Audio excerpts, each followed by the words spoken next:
I'll just go to Jean first, and then to ask Jean to address some of these issues. Jean, we've heard about decent work, and we've heard about decent working conditions.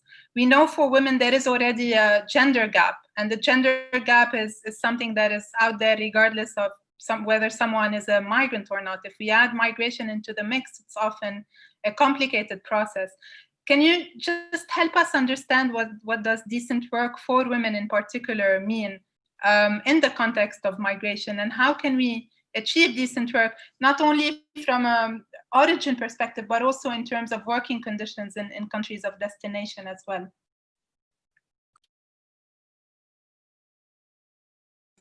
Thanks very much.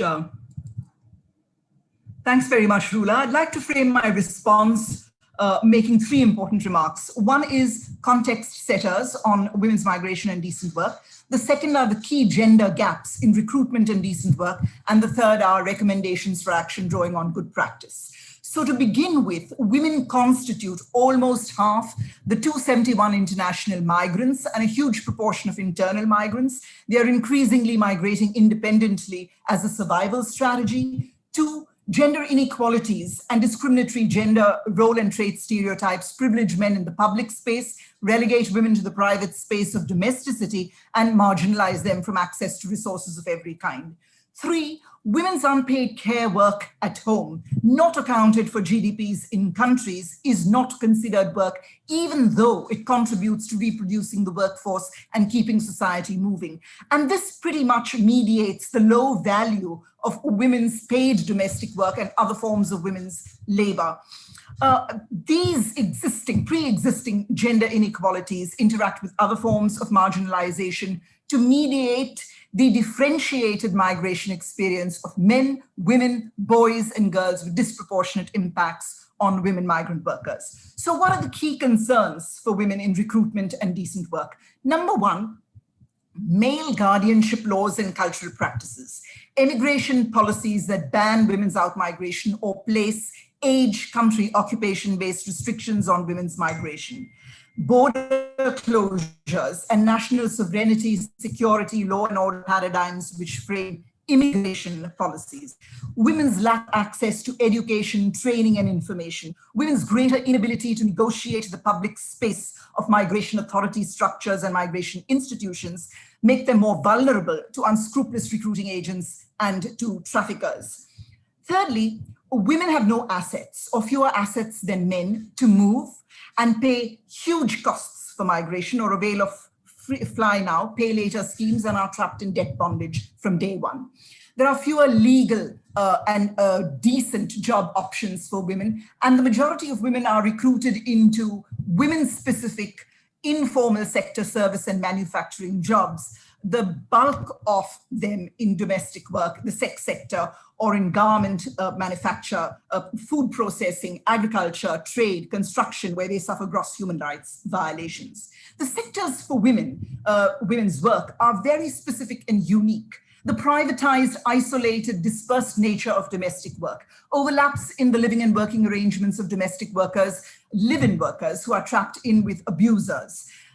Cramped living in segregated, isolated spaces for hospitality workers and for manufacturing workers who are very tightly surveyed by their contractors or by criminal networks, contract substitution, sexual and gender-based violence at all stages of migration, illegal wage deductions, lower wages for women than men workers, forced labor, debt bondage, lack of monitoring, redress, complaints mechanisms, the racial and national stereotyping of women migrant workers, constructing them as commodities that are functional to gender-segmented occupational markets, labor markets, and to employers who look at them as drudge or use them for drudge labor, or being functional to male sexual hegemony, to be used, abused at will, throw up a whole lot of violations against women, particularly undocumented workers. And this is not just by employers, but also by state officials and various elements in the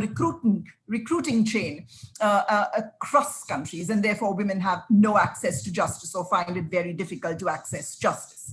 The kafala system ties a woman's entry or any migrant worker's entry, stay, work, and in some cases exit to a particular employer who often confiscates the woman's travel documents, identity documents, heightening dependence and forced labor, or turning the worker undocumented if she flees an abusive situation or she contracts another job without her employer's previous written consent. And this renders women vulnerable to arrest, detention, deportation without any access to justice. As you've said earlier, all this has been heightened under COVID-19. So how do we address the concerns of women migrant workers in terms of recruitment and decent work? Women who are not just victims, but are strong contributors to countries of origin, destination, to their families and communities back home. We must use a whole of society, a whole of government approach to actually intentionally, number one, intentionally invest in gender responsive budgeting to address their short-term, long-term interests, rights, and concerns. And this investment needs to be made in the following areas. Number one, research, for example, and very importantly, on the future of work, of women's work in countries of origin and destination. Investment in decent work opportunities for women in countries of origin so that they have the choice not to migrate, and an understanding of what job opportunities are available for them in countries of destination so we have better planned migration that protects workers. Now, the Abu Dhabi Dialogue has actually launched research on the future of women's work, all migrant workers' work, but women's work in particular, or including women's work. The second recommendation is labor law coverage in line with CEDAW and the ILO standards, including monitoring complaints and effective redress mechanisms. And these need to be backed up with programs on skill upgrading, recognition, certification, accreditation, portability of social security, wage protection programs, ethical recruitment, strong regulations for recruiting agencies which are enforced, accountability for recruiting agencies, transparent online recruitment and the like. Now, many countries all over the world have introduced laws for domestic workers or reformed their labor laws to include domestic workers.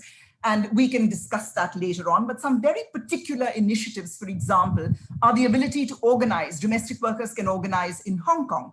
In Singapore, for instance, you have employer orientation programs for employers on their obligations and their rights, and penalties for erring employers. In the UAE and in Saudi Arabia, they have public-private partnerships on e-recruitment for workers, which provide an opportunity also for monitoring recruiting agencies. In Thailand, for instance, health protection systems. The list can go on. Thirdly, we need to actually reform the kafala system. So we need employment-based visas.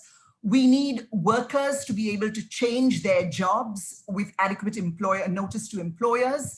We need workers to be able to renew their own travel documents and their documents in an enabling environment. And we need bridging visas to help workers stay on, contract new jobs, press charges against abusive employers if they need to, while still being able to work. We need to open up our borders, as in ECOWAS or CARICOM or the EU, for instance. We need more legal migration pathways that protect the rights of women migrant workers. Our laws on violence against women need to cover all women workers, national and migrant workers, and undocumented workers with comprehensive service provision, as in the case of Spain. We need social norm change that dismantles the exploitative ethic of our abusive recruiters and employers. And we need to fight against xenophobia, racial, nationality, sexist othering of migrant workers, including women migrant workers. We also need alternatives to detention and deportation, such as regularization programs, or if women need to be deported, then you need to have safe houses run by NGOs or community-based arrangements, and return needs to be safe, dignified, and paid for. And finally, these tricky issues, structural issues, basic hard issues need to be discussed in our regional and global forums. We need to leverage regional and global processes to address women migrant workers' rights and interests from the short and long-term point of view in a coordinated fashion. Thank you.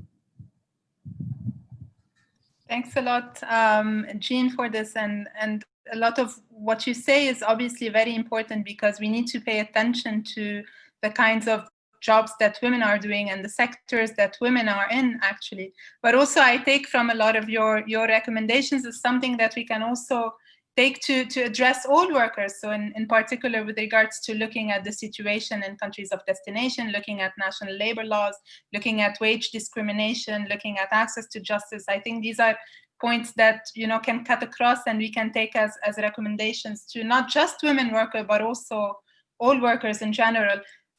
Thanks a lot for this, Jean. I think we'll have a lot to come back to and ask on more details in terms of how do we promote decent work for women.